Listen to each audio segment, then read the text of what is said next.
beloved. I'm here for you, my beloved. I don't fear for you. I know that we are on the path together. My beloved, I understand. Sometimes you need a helping hand to walk in stormy weather. Take a moment right now. You can see the light now. All answers in your sight now. Don't be afraid. Don't be afraid. My beloved, when you walk with me, my beloved, when you talk with me, the flag of love is joyously unfurled. My beloved, it's clearly true. Together there's much we can do. The peace that we both share can change our world. Yes, we share the power each and every hour. A loving thunder shower of love, love, love. This rain of love has just begun. Spread it around to everyone with joy and peace and fun, my beloved. We'll radiate love to everyone. Share the love and show we care. Yes, we're a wedding pair, my beloved. We'll radiate love everywhere. Share with love and show we care. Yes, we're a wedding pair, my beloved. My beloved.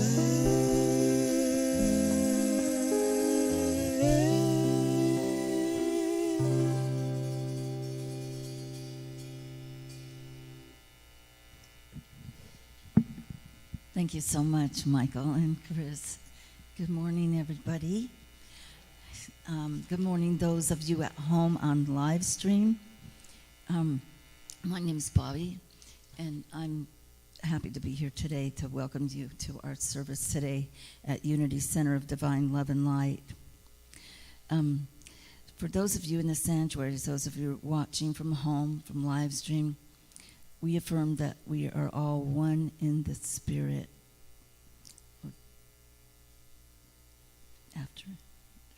But before we do that, I'm going to have Danna come and light the Advent candle. Right, so today is the first Sunday in Advent, and in Unity we celebrate, of course, we're preparing for the birth of the Christ, but we personalize that. We are preparing for the birth of the Christ in our own hearts. So I light this candle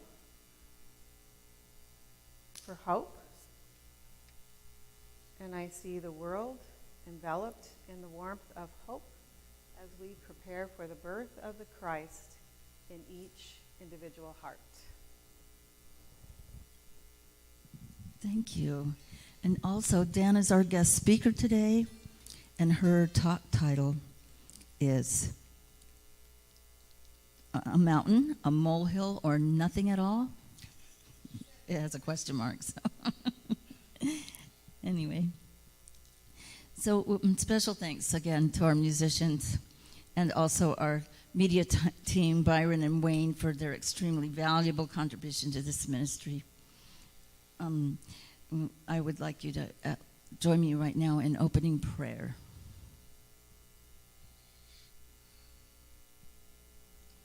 Sweet Spirit, we open our hearts to receive you. We greet this day centered in God and in the knowledge that we are all one in the Spirit of the Christ. It's from this consciousness that we each become an individual expression of the love of God. We envision sending this love out to our world, seeing love extended out to our unity community, to the city of Spokane, and out across the globe. We honor all those who worship on this day, no matter what faith, for we know that there are many paths to God, but there is only one God. In the warm and loving spirit of unity, we say thank you, God, and amen. Now, the musicians will get us ready for meditation.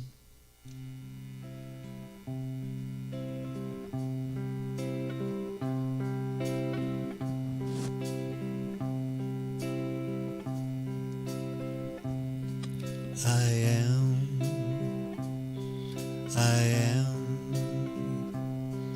I am, I am. In this moment is where I belong. In this moment is where I belong. In this moment is where I belong. In this moment I'm free.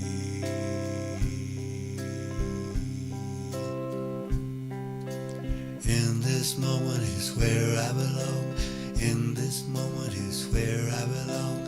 In this moment is where I belong. In this moment I see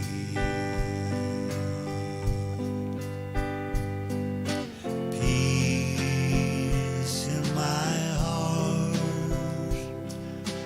peace in my world, peace all around, peace radiates from me.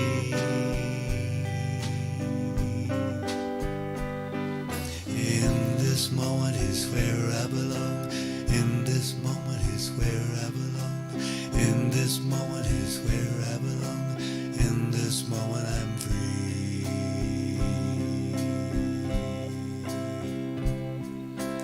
In this moment is where I belong. In this moment is where I belong. In this moment is where I belong. In this moment I see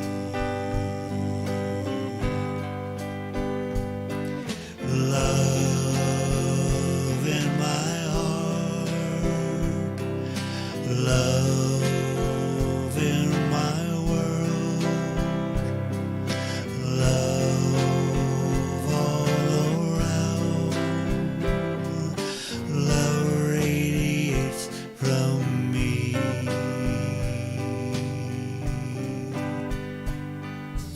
In this moment is where I belong. In this moment is where I belong. In this moment is where I belong. In this moment I'm free. In this moment is where I belong. In this moment is where I belong. In this moment is where I belong. In this moment I'm free. I am, I am, I am, I am.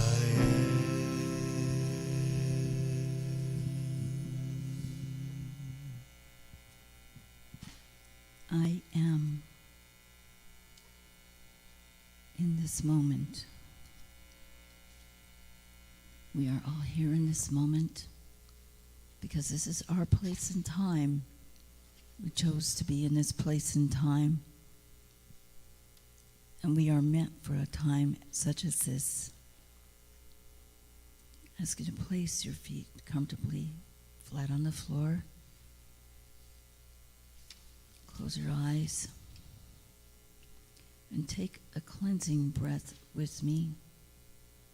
Bring it into your love center, into your heart center, the center chakra, and up through the top of your head.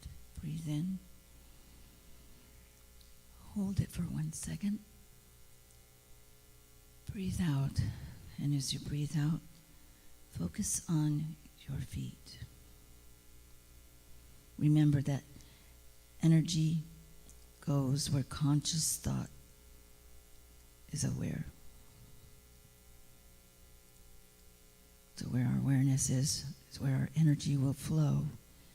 Now take that breath from the bottom of your feet, relaxing breath, and bring relaxation up through your feet, through your legs, through your abdomen, all the way up through your body, again to the top of your head. Breathe in. And release any tension as you breathe out. And relax. Now place your hands on your heart center. And breathe normally. And as you do breathe, remember that we are in this moment because this is where we belong. And I would ask you to turn off any thoughts about any news, any things, any chaos. Take a breath and release that now. And breathe in through your heart center, peace. Breathe in through your heart center, love.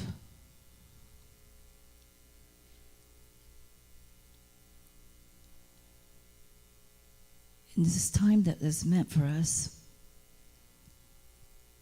it is our inner world that affects our outer world. Our outer world might seem chaotic at times, but if our inner world is at peace, our outer world can be at peace. And we can affect our outer world while there is no peace. Right now, I just ask you to look within yourself and find something that you would like to be able to express to your world, to your inner self, and that you would bring to the world at large, or just in your own inner space. Take a moment and look at that. Is it maybe acts of kindness? Is it maybe being more kind to yourself, taking care of your own self and your own thoughts? Or is it doing something that you have in mind for your community or the world at large or your family?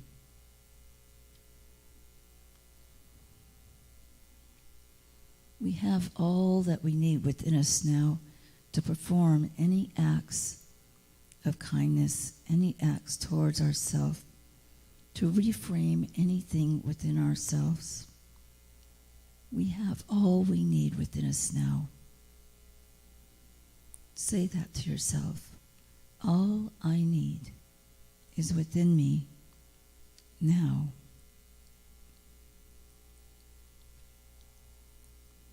And as you think of what it is that you would like to focus on with all the strength that you have within you, bring that grace and light to that thing, to that thought, to that act. And just take a minute and hold it there in your heart.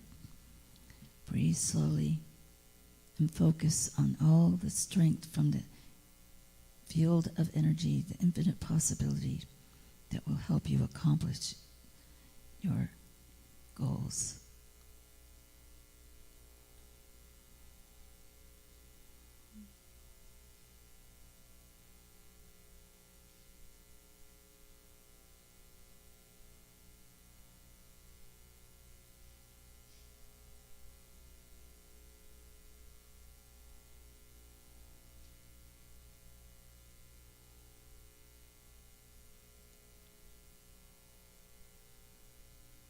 Now, with the thought in mind that all we have is within us now, let that love flow in through your heart center and the breath in. And as you breathe out, release that love to those around you in this room and those close to your heart, or any place else that you want your love to go.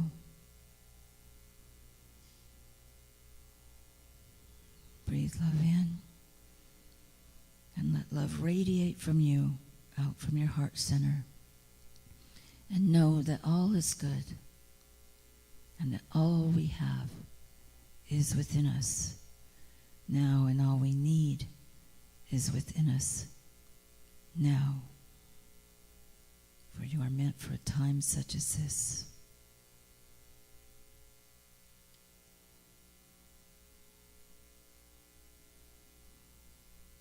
Now as you breathe in another breath, breathe out. When you are ready, open your eyes.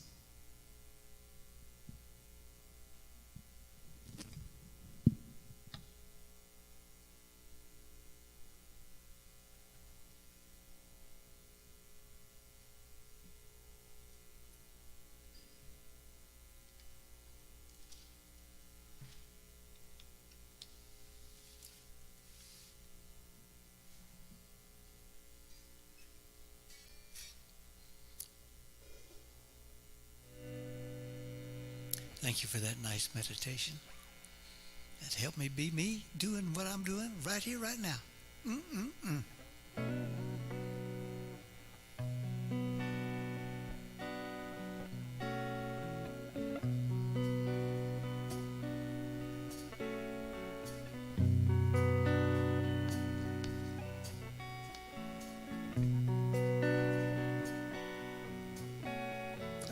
Faith as small as a mustard seed can move a mountain. The water of life flows generously from a spiritual fountain. Water changing into wine will come if you believe. The universal powers work for those who will receive. You can hear it in the song of birds up in the sky. You can hear it in the sound of a newborn baby's cry. The lame can walk, the blind can see with faith that never dies. Miracles are natural for those who realize. Moving mountains, walk on water. We're the sons and the daughters of faith. We believe.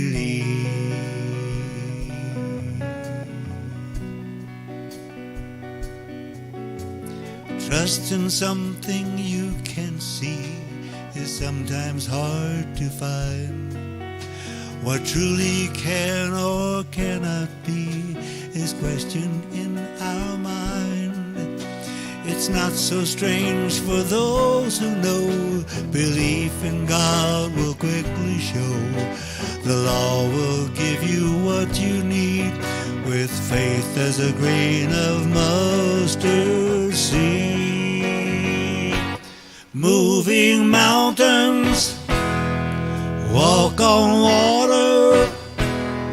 We're the sons and the daughters of faith. We believe. Moving mountains, walk on water.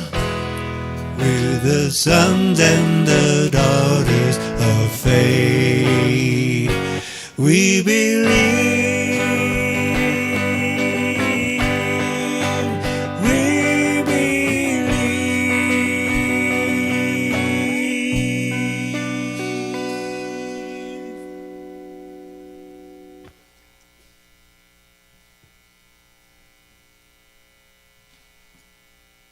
Okay, Michael, that's a song I gotta keep. Man, that's a nice song. Thank you so much. Michael wrote that. It just amazes me with his beautiful music. Thank you. Boy, touches my heart. Okay, so we're going to get ready for our unity peace statement. And remember, as you get ready, take these words in and give them out like you mean them through your heart center again, just like when we meditated, okay? Let us hold the vision of a peaceful end. Am I on the wrong thing? Oh, no, I'm... Do I do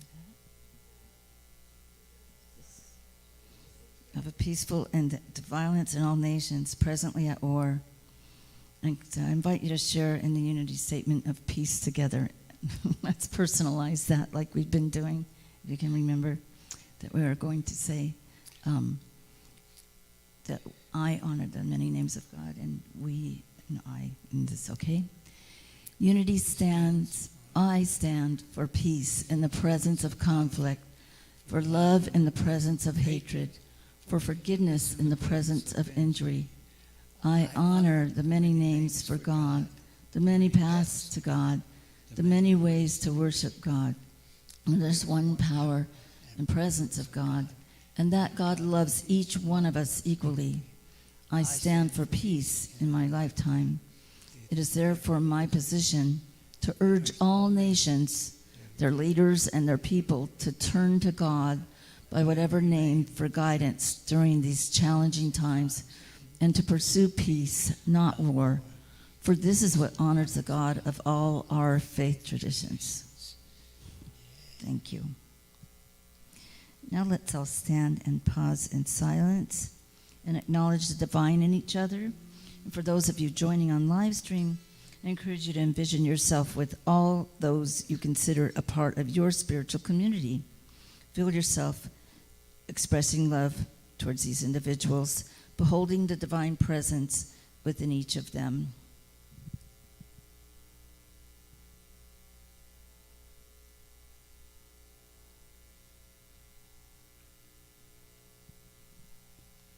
Thank you.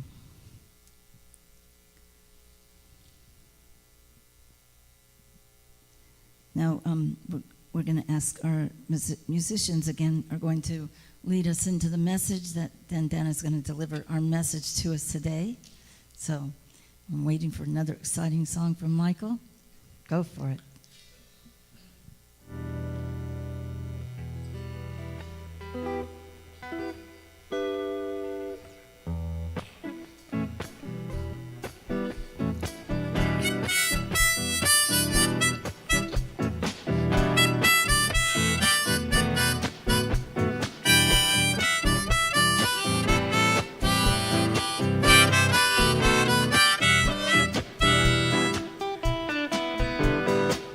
I wanna tell you that I know I'm loved. I wanna tell you about my God I sing of.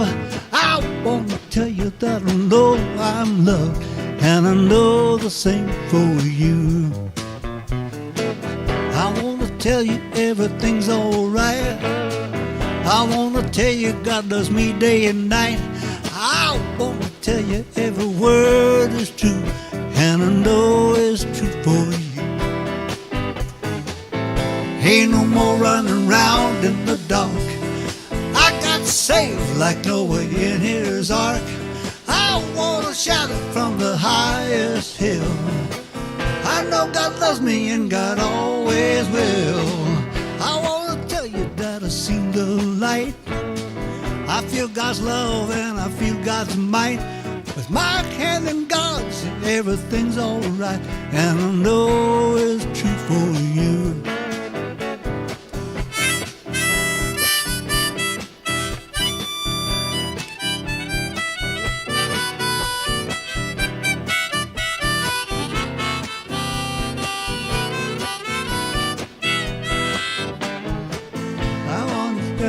Around in the dark, I got saved like Noah in his ark.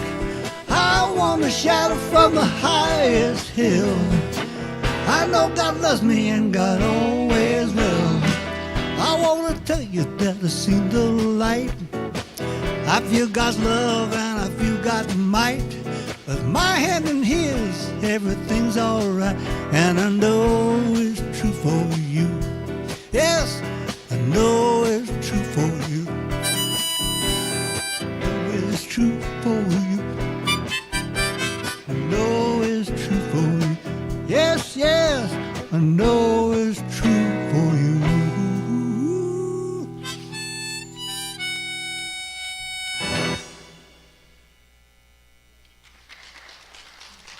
Thank you.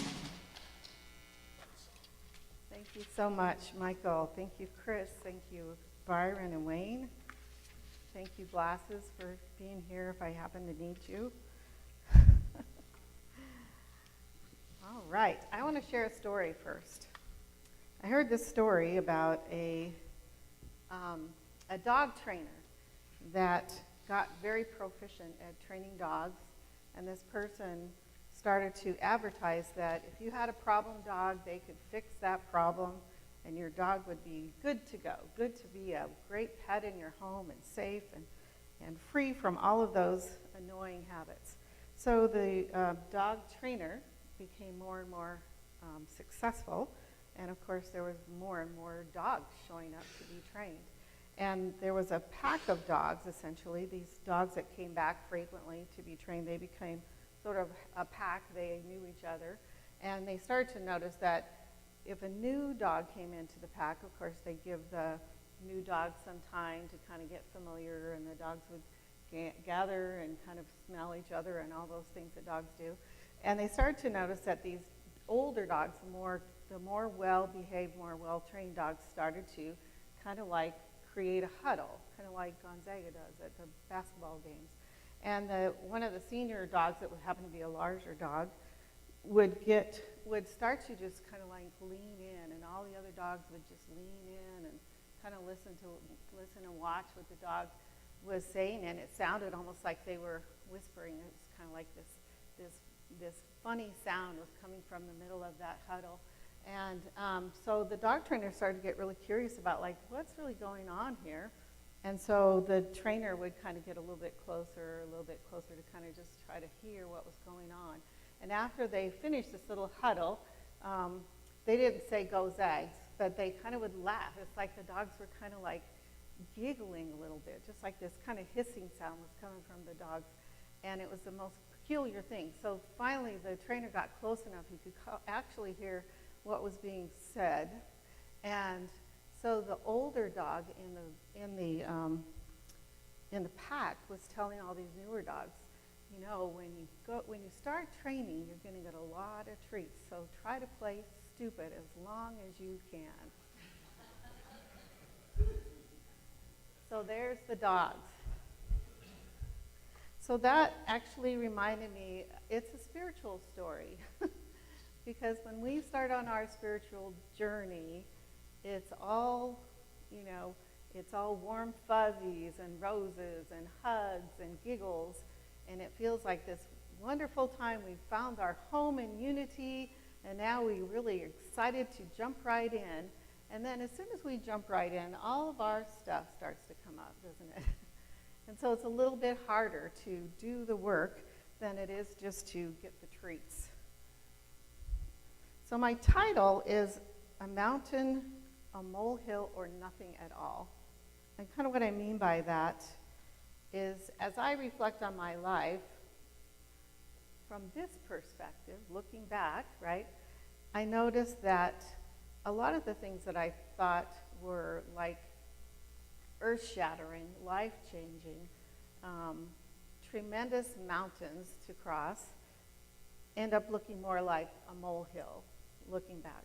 Or in some cases, I realize now that a lot of this stuff was completely made up in my mind. It was really nothing at all. And so this perspective can be really valuable if we can avoid that mental trap of trying to attach meaning to things that we see in our lives. So let me tell you a Zen story. So there was a farmer who had worked in his fields for many years. One day, his horse bolted away. His neighbor dropped in to commiserate with him. "What awful luck," he said, sympathetically, to which the farmer only replied, "We shall see." The next morning, to everyone's surprise, the horse returned, bringing with it 3 other wild horses. "How amazing is that?" another neighbor exclaimed in excitement. The old man replied, "We shall see." A day later, the farmer's son tried to mount one of the wild horses. He was thrown on the ground and broke his leg. Once more, a neighbor came by to express sympathy for this stroke of bad luck. "We shall see," said the farmer politely. The next day, military officers arrived at the village to draft all the young men into the army. They passed over the farmer's son, thanks to his broken leg. A neighbor patted the farmer on his back. How lucky he was to not have his son join the military. "We shall see," was all the farmer said.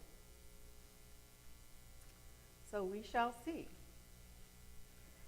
So some of you, I think, were here to the last few weeks when David McClure was speaking. And so I'm just going to remind you. So David told us that A Course in Miracles states that the definition of a miracle is, do you remember? The definition of a miracle is a change in perception or a shift in our worldview. So I offer you this question. How many seeds in an ear of corn? How many seeds in an ear of corn? Is anybody trying to count all those little kernels in there? So let me ask it a different way. How many ears of corn in one seed? So now, how many seeds are in an ear of corn? We shall see, right? We shall see. So it depends on how you look at it. It depends on how you look at your world, how you shape your ideas, your beliefs about what's happening in your world. So Unity has 5 principles. I found this one online. This is actually a great illustration. I had not seen the one with the hand before. But I think this is a really good tool for us to remember the 5 principles.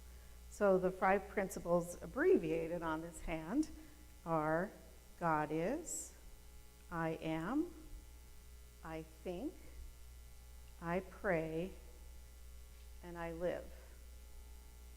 So we're going to be mostly focusing on the 3rd principle, I think, or I choose to say I create.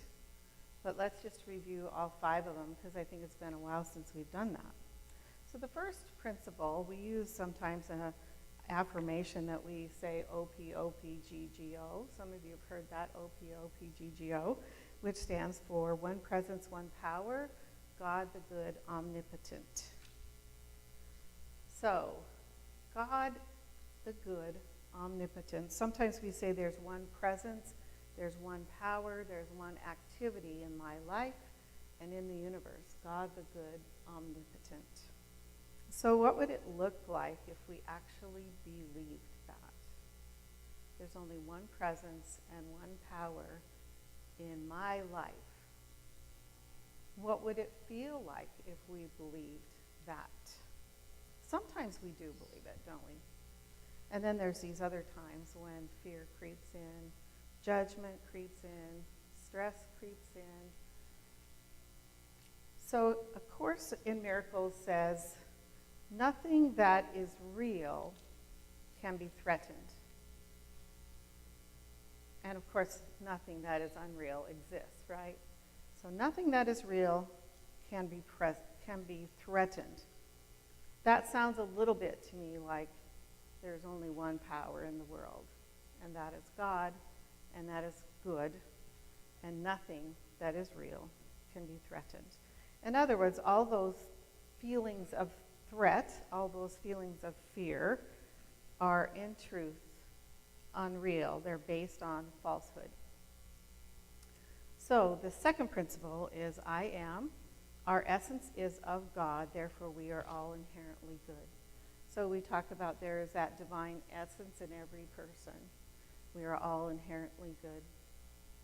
The third principle, we are co-creators with God, creating our reality through thoughts held in mind. And that's why Michael's song this morning was so perfect for today, talking about how we hold on to those thoughts, those thoughts that we hold in our mind are going to create how we express in the world. So this is where the work begins. And I think the New Thought religions are the only ones that really see this, what we really call co-creation, right? We are equally responsible with that divine within us to create our world, to create our experience. And so we don't really believe that God like reaches down his hand and like monkeys with the water and, you know, makes something miraculous happen to you. We believe that we align ourselves with that creative energy, that spiritual energy that allows us to be in the flow of life, this flow of life that's like a river, that's always present, that's always surrounding us. And so really, when something starts to shake our world, it becomes then our responsibility, our opportunity, maybe is a better word to use. It becomes our opportunity to go within and center until we know that we are in that flow and we're feeling that spiritual, energetic presence. And from that presence is where we then express out. We express out our ideas, our thoughts, our creativity. We express our affirmations, our beliefs in a way that we then are standing firm within that spirit as we express. So that really creates who we are. That creates this energetic presence that we show up as source, right? We are coming from this energetic place of beingness, where now what comes through us is a combination of our thoughts and our spiritual energetic presence that's flowing all the time. And I think most of the people in this room have had an experience of just that, this thought that comes through you when you're in a perfectly centered state, this idea that bursts forth, and it's just like, it's just like the Ford commercial, right? The light bulb comes on, it's very exciting, but at the same time, it doesn't necessarily feel like it came from your thinking mind. It feels like it just came through you. And what I've noticed is when you speak words that come from that place, when you speak out into the universe, these words that come from that light bulb idea, it's like your voice is more expressive. There's more energy, there's more excitement that comes with that, and people will hear you. So I happen to have a voice that doesn't carry very well, and my husband especially has a hard time hearing me, which sometimes I feel frustrated about, because I think that maybe he's selectively hearing. But again, that's my judgment, right? We do that all the time. Okay, the fourth principle, through prayer and meditation, we align our heart, mind with God. And then the fifth one, it is not enough to know these truths. We must live the truth we know. And so whether you know it or not, we are always creating. We are always creating from our thoughts and from our beliefs. And the way that you come across energetically is going to change depending on what those thoughts are that you're holding in your mind.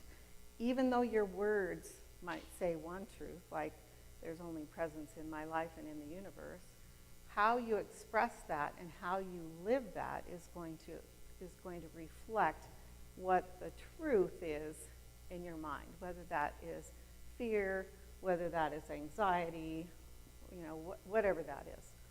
And so it's not really ours to do to take on these words that somebody published in a magazine or Charles Fillmore wrote down. It's not ours to take on these words. It's ours to take these thoughts, these ideas into spirit and allow them to resonate with us. And if there's something that is in those words that you don't feel in sync with, then let the words that come out be whatever your words are, whatever your thoughts and ideas, because that way your expression is synchronous with that flow of energy that's coming through you. And I love, Bobby, I love that you use the feet in your meditation, because really the earth is the ground that we stand on, but there's this energetic presence that flows from the earth up through And in the Bible, remember Moses took off his sandals so he could have his feet onto the ground. So sometimes we need to really have our feet on the ground because there are a lot of things that are facing us these days that can be pretty earth-shattering or frightening, right? I mean, the pandemic just is one example of how a lot of fear came up, and in some ways it seems justified. There was, certainly there was a lot of illness and a lot of deaths that were associated with that. But so I would encourage you that when you're in spirit and when you're trying to be an expression of this truth, that you rely on those things that are true for you. An example, when I was being treated for breast cancer, I could take an affirmation that said something like, my body is whole and healthy, but I wasn't really believing that. I wasn't really feeling that. I was feeling some fear about, what's going to happen 3 months from now, a year from now, those kind of things. But I was fortunate that when I had to go to have chemotherapy, well, now that's funny to hear me say those words, chemotherapy and fortunate, in one sentence, because I never thought I'd actually express that. In some ways, there are a lot of blessings that have come from that. But I was fortunate that when I went to before I could have chemotherapy, I had to do a really thorough heart workup to make sure that my heart was functioning efficiently enough to handle that. It's really toxic medicine, right? And so I was born into a family that had a lot of heart disease. And so my father, who died at 48 from a massive heart attack, so by the time I turned 48, I was starting to kind of wonder, what's going on with the ticker in there. And of course, I had some beliefs and some ideas about what that possibility could be. But when I could actually see on that TV screen this beautifully functioning heart, and the doctor said, my heart was functioning at the age of like a 25-year-old, and my heart efficiency, which means the capacity for my heart to express the blood out in a quick fashion and complete fashion, was greater than would have been expected at that age that I was, which was about 57, 58, something like that. So, that was really a celebration for me. That was like, oh, wow, I can let go of all those thoughts about what I might have inherited from my father, right? And so when I was doing my meditation at that time, I was really focusing on my heart and on my blood, because I knew my blood was really pumping regularly and efficiently.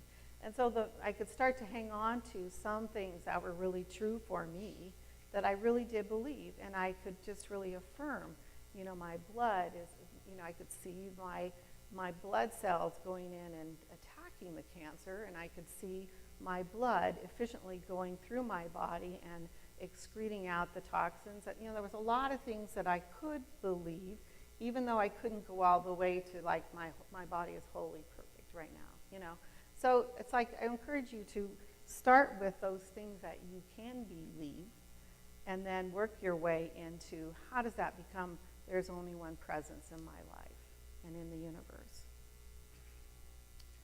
Okay, so there's this, in Greek mythology, there's this character named Sisyphus, and I think they wrote about Sisyphus.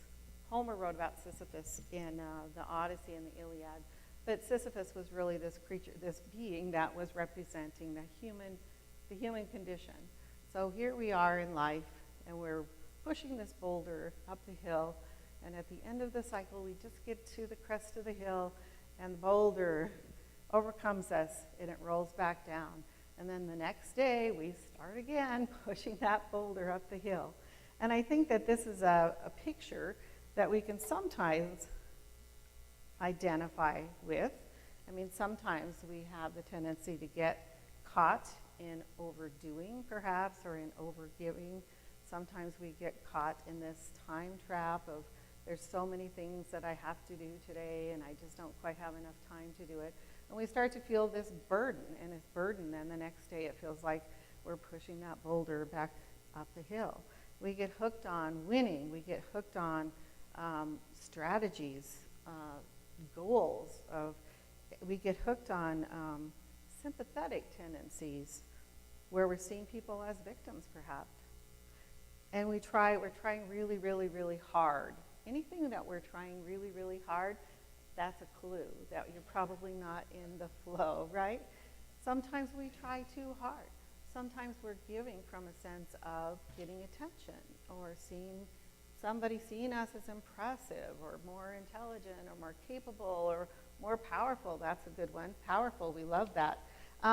So anytime you're seeing yourself as trying really, really hard and starting to get frustrated, that's a time to take a pause, isn't it? It's time to go within. So have you ever felt threatened, perhaps?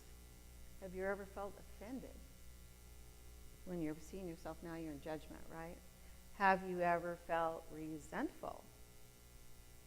So when you're having those feelings, what are the thoughts that you're holding in your mind? So the advantage of this 5-finger thing, this principle, the 5 principles, is that this is a package deal. This is our daily practice. And I love that hint because we can remember those. It's like, God is, I am, I think, I pray, and I live. Every single one of them is absolutely necessary. We don't want to go chopping any fingers off here. We got to have the whole hand. So it's beautiful because if we just remind ourselves to take this inventory, especially when you feel fear creeping in or frustration, then we can remember to come back to center and affirm that I am living in this universe that is filled with the river of life. I'm a part of all that is. And bring yourself back to that place where, okay, now I'm noticing what I'm feeling and taking an inventory. And how do I handle that? How do I counteract this feeling of being frustrated or feeling overworked? Sometimes we have to learn how to say no, right? Or sometimes we have to learn how to say yes to something that gives us joy and to let go of some of those over-giving, overthinking, overacting, over-functioning, overly trying to be impressive in the world. So really when we have these fears come up, we have anger come up, it really leads us to a desire to control our outer conditions. And so the question really becomes, what can I control and what is out of my control?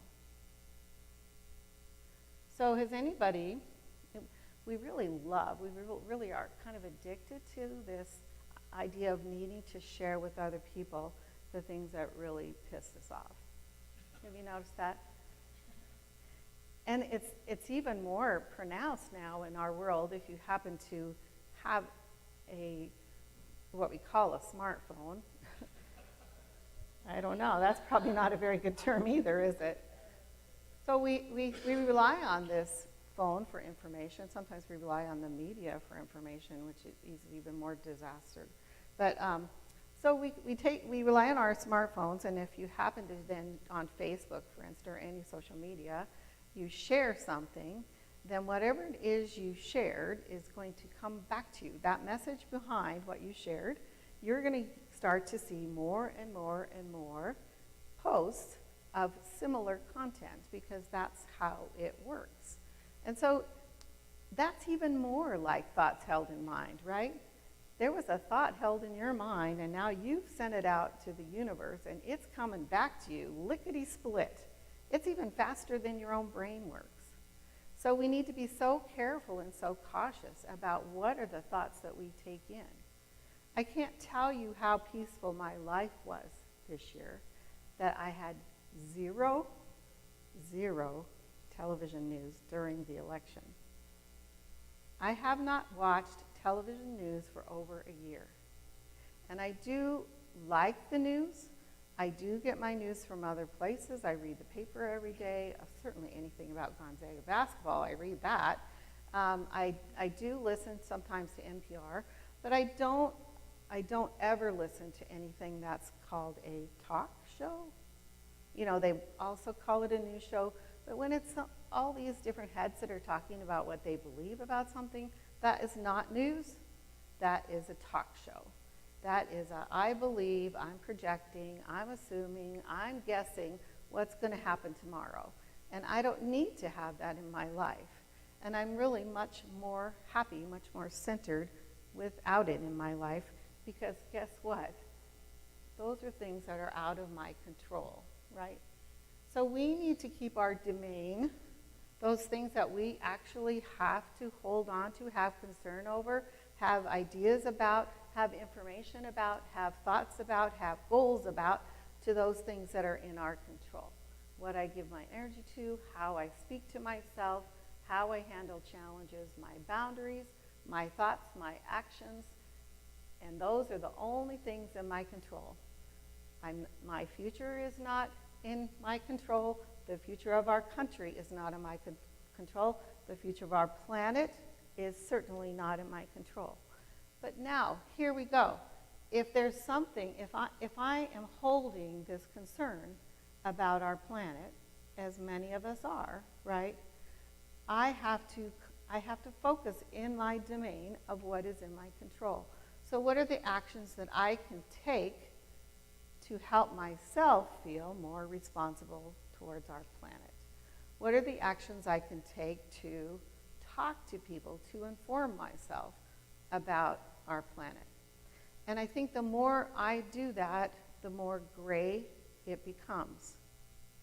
And so it's hard for me to profess that our planet is not at risk of global warming, because that's something I can't profess to totally believe right now.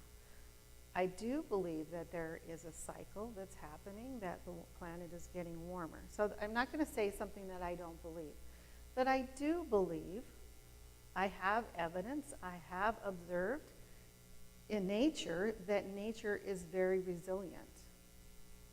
I also have read, I have information about some of this argument about what's happening with the planet, and I know that all of the thinking, talking heads do not agree. Well, that's astounding. What do we really agree on right now anyway, right? But I know there's scientists that I trust and that I believe in that are saying that the bad news is not as bad, that the catastrophic outcome within 30 or 40 years or some short amount of time is not necessarily 100% likely. So there's things that I can find to start to be optimistic about, because I'm not going to stretch it into something I don't believe, but I am going to try to bring what is in my control and what can I affirm to help me have a more positive outlook on the planet. So this is tricky. We are not Pollyannas. We are not disengaged in the world. We are not going on the mountain and meditating for 30 years, right? That's not the role we chose here. That's not where we live. So we can't chop off our little finger, the one that says I live, the one that says I express. We can't just go and pray about it. That's not what we teach. We teach that we live our truth. So we are engaged in the world. We are expressing our ideas. We are expressing our truth. We are expressing our concern. But we're coming now from this centeredness place, where guess what? When we're expressing that from this place, it's going to be more heard. When we're expressing that from this place, our actions are going to be in sync with the flow of all of life, right? So we are going to be expressing in a much more confident, capable way. Our expression might be from a song that comes through Michael, right? In your experience, that is how God speaks through you. And that's probably just one way that God speaks through you. So your mode of expression might be different from somebody else's. We don't all have to be down at the courthouse and protesting, right?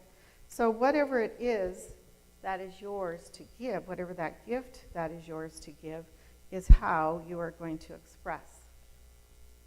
But that, again, that comes personally to you through this deep, deep well of grounded spiritual energy. And it is not stopping. It is always present. If you are feeling a blockage, it's because you are not in the way of the flow, right? So we have this responsibility in our creation of our life. Our world, our experience, is something that we share responsibility for. And so anytime you're feeling this anxiety, I mean, anxiety is a real thing, and it's very prevalent right now, isn't it? Anxiety is something that is probably at epidemic proportions even more than COVID is. So if you're feeling anxiety, then your work is to go back to the third finger. You know, the third finger without these other fingers means something completely different, doesn't it? So, yeah, it's the tallest one. It's the one where we show up. So we need to go back to that place where we're analyzing, we're pondering, what are the thoughts that I'm holding as true?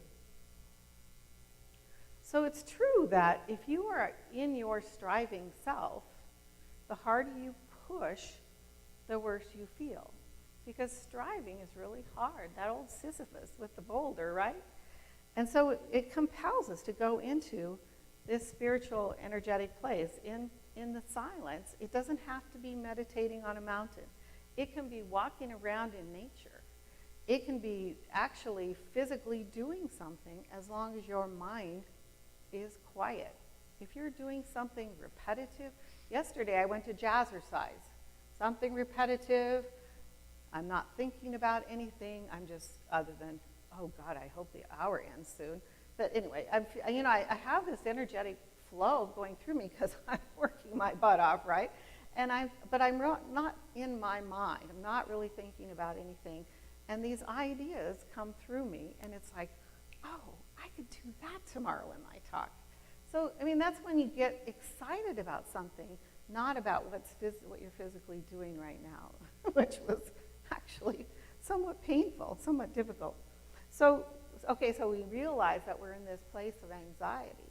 So we need to take a step back. And it could be literally, it could be just any repetitive action, mowing the lawn, cleaning the house, anything where you are just not in your physical mind, where you're not thinking about things, that truth will speak through you. So we want to look at what are those feelings that we have and what is the source of that. So we are really meaning-making machines, and it doesn't matter the what is happening to you. It's what is your belief about what that thing means, right? So we make up what everything means, and sometimes we make up that we're like small, right? Sometimes we make up that we're powerless. So whatever that thought is, and then from that comes fear, comes anxiety. Sometimes it's anger, sometimes it's resentment, all those things that we feel. And then from that we have to think, okay, what is my need that's not being met? So anytime you're in one of those emotions that is toxic, unhealthy, that means that there's something in your life, some need that is not being met. And the sooner you can find out what that is, I need to feel safe, I need to feel connected, I need to feel whole, I need to feel, well, obviously we need to have food and shelter and all those things.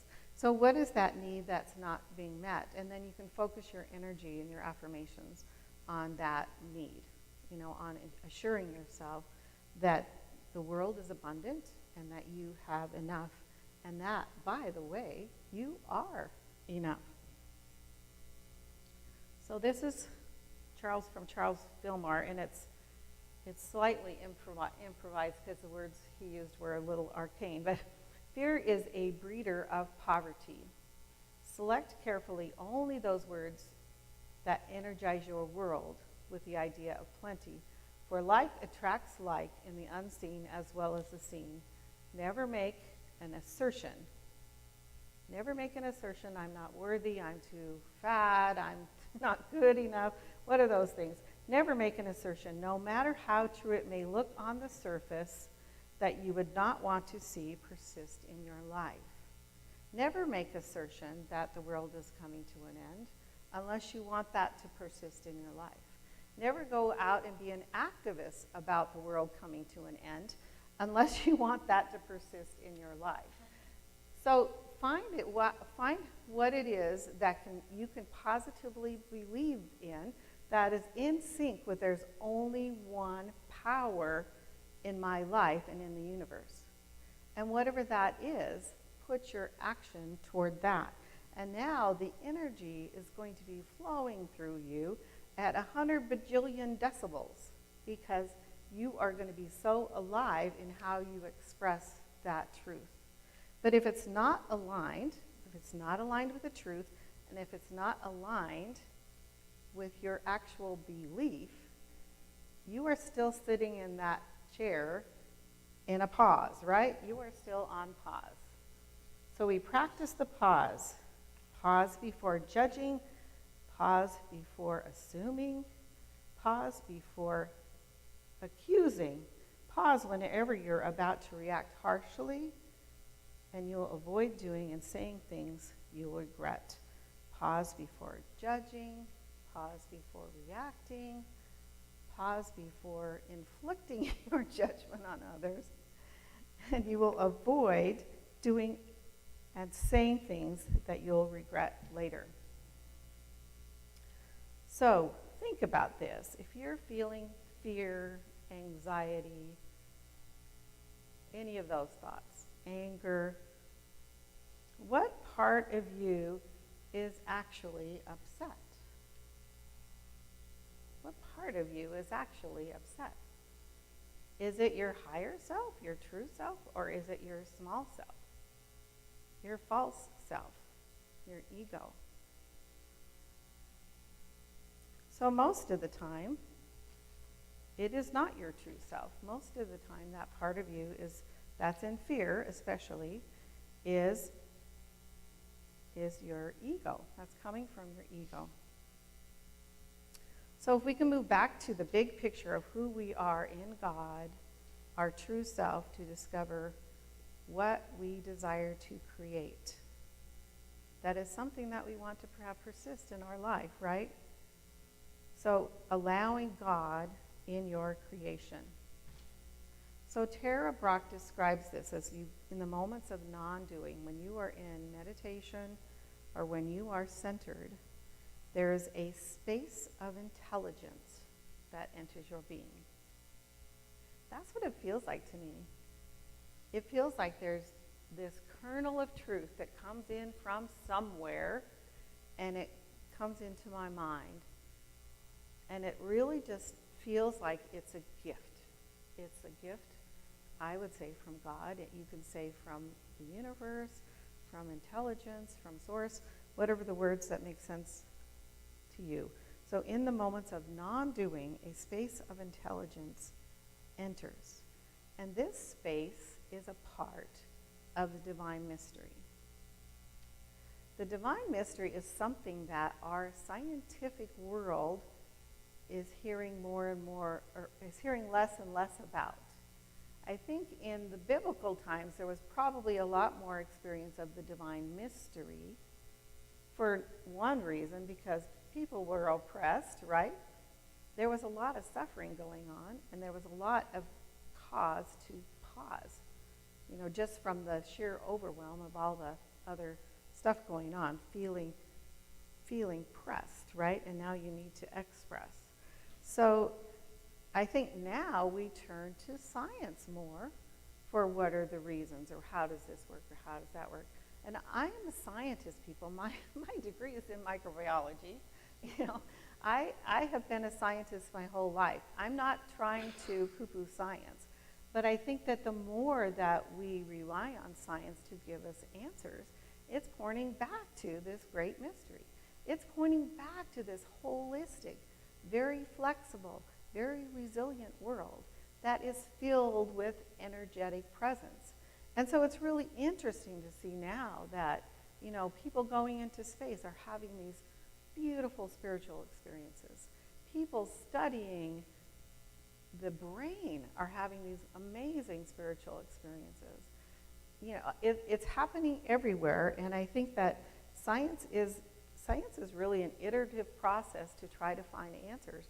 But we have a lot faster process right in our bodies if we hook in to that energy, that flow. And I just think it's amazing how we're all kind of coming back to full circle, that it's all one, that we are all a part of that one presence. So we need to develop a capacity to shift from being to doing. If there's nothing to do, then who are you and why are you here? So if you are here, there's a reason for you to be here. And so what is that? What is your doingness that's going to be aligned with your beingness? And why is this even important? So the reason that it's important, there's two big reasons. Number one is for your own health, right? For your own life.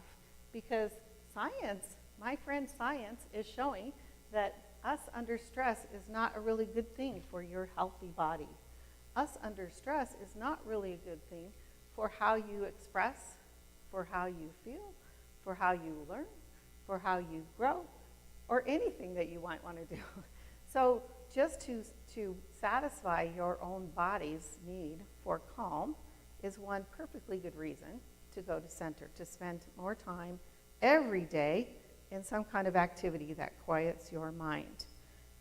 The other reason, the other scientific reason, is there is this whole new field called epigenetics, which probably some of you have heard of. But what we're learning, it's not even so much what the DNA is or what your genes are, but it's what you're thinking, what you're believing, how your body is renewed, how the energy is flowing in your body. That determines this, that creates this environment in your cells that allows your DNA to be expressed or not expressed. And those are actually inheritable traits too. So those can be passed down through the generations. So just pause and sense. There's this natural intelligence. Observe the sunlight. Observe the moonlight. Observe the stars. Feel this mystery. And feel that you are a part of that great, grand design, that mystery of all of life.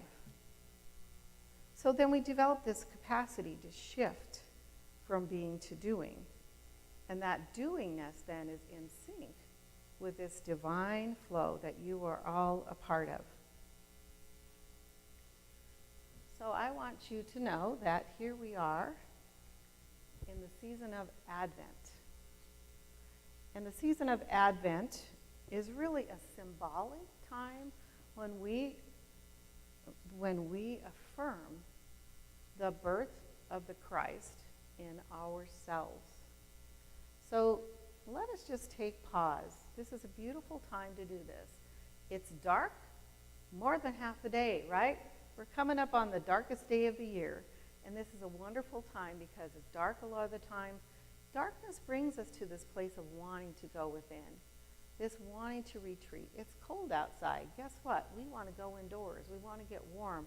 We want to be still, and we want to know that during this Advent time, I'm committing my life, I'm committing my truth, I'm committing my daily practice to knowing that Jesus, that Christ, Spirit, whatever word you want to use, that this truth is being born in me and through me. So Jesus was born in a stable, right? A stable gives you a kind of an impression of its pretty humble beginnings, right?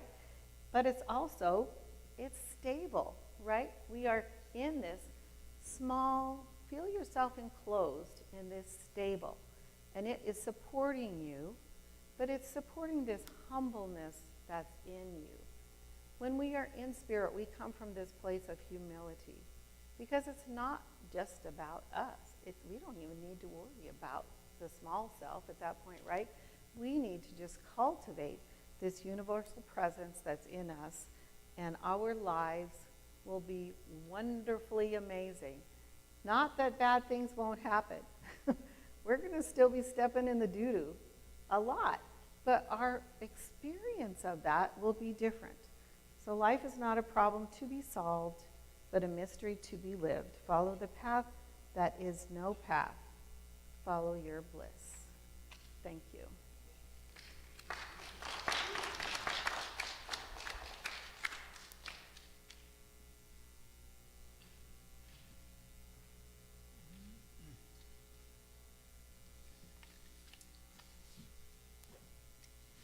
And that's the way it is. Thank you so much for that message. Boy, that was a good one. That hit some places of my thinking this week, so that was good. Especially when I was doing some things and I thought, am I doing that so that I can get approval, or if I'm doing that because I really feel like I'm doing that? I need to think it through before I take on more or do, things. Tendency to overdo. Anyway, right now we're going to take in our blessings, our gifts that we want to give to the Unity Ministry. And some of these gifts get passed on to others, I understand, too. So join me in blessing the gifts as we affirm together our love offering statement together. Divine love in, through, and as me blesses and multiplies all that I am, all that I give, and all that I give, and all that I receive. Thank you. So while we're collecting those, and you at home, if you want to give it from home, there's instructions on the live stream. And as you're contemplating what your gift will be today, Michael's going to be playing some music, and Chris as well. Thank you.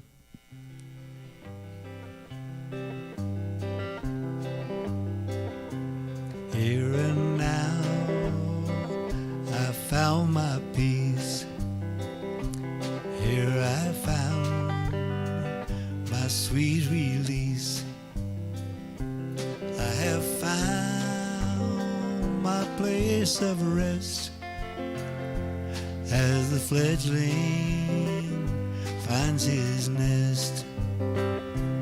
There is nothing I must fear. All the love I need is here. And my heart is so serene in this pleasing, peaceful scene. God and I are resting here and now. The past has no hold on this moment. The future's requiring no fear. The place where we're standing requests not demanding. We gently relax and focus on right here. Here and now, I found my peace. Here I found my sweet release. I have found my place of rest as the fledgling finds his nest. There is nothing I must fear. All the love I need is here. And my heart is so serene in this pleasing, peaceful scene. God and I are resting here and now. God and I are resting here and now.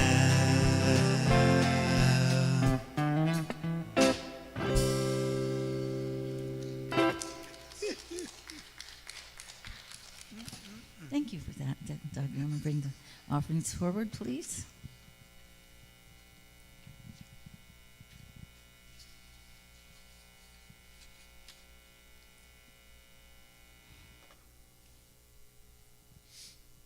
I think I already said this offering blessing, didn't I? But anyway, so we thank you for the offerings today, and we've already said the blessing. And I also want to mention the prayer box, because we have requests that can go into this prayer box, which will be prayed on for 30 days at Unity. And please feel free to put your requests in there. It will be placed in the back of the sanctuary also for 30 days and prayed on here. And those of you at home, either call or send in your requests. Thank you. So we have no children today. Announcements first. Besides that, there's no children today here. We have our Christmas project going on, and so we're asking if you want to contribute to that, to place the gifts in the box at the back of the sanctuary. As you know, that there's been a lot of knitting going on, and those are going to be sent out to the homeless that need to keep warm this year, that and socks and other things. So, and also the Diva show has been postponed due to illness. I didn't know that. But anyway, I guess we'll find out when that's going to be soon. Okay. So there's no children present today, but we do have children in our community. So if you'll just go into your heart and think this thought with me, we'll just bless them anyway. So children, wherever you are, we bless you. We appreciate you. We thank God for you, and we ask His grace to shine upon you wherever you are, and peace be with you. Amen. Okay, so we're going to sing our peace song now. So there's few of us, but few are many and mighty in power. So let's unite and sing our peace song.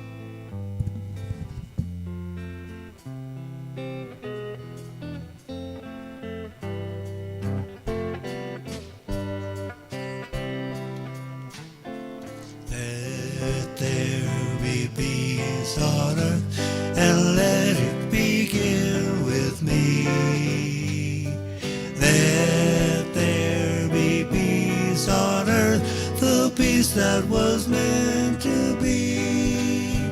With God as creator, family all are we. Let us walk with each other in perfect harmony. Let peace begin with me. Let this be the moment now. With every step I take, let this be my joyous vow. To take each moment and live each moment in peace eternally. Let there be peace on earth, and let it begin with me.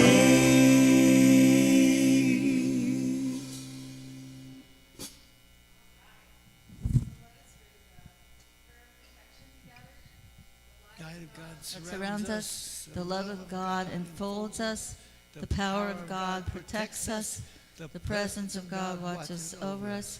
Wherever we are, God is, and all is well. Yeah.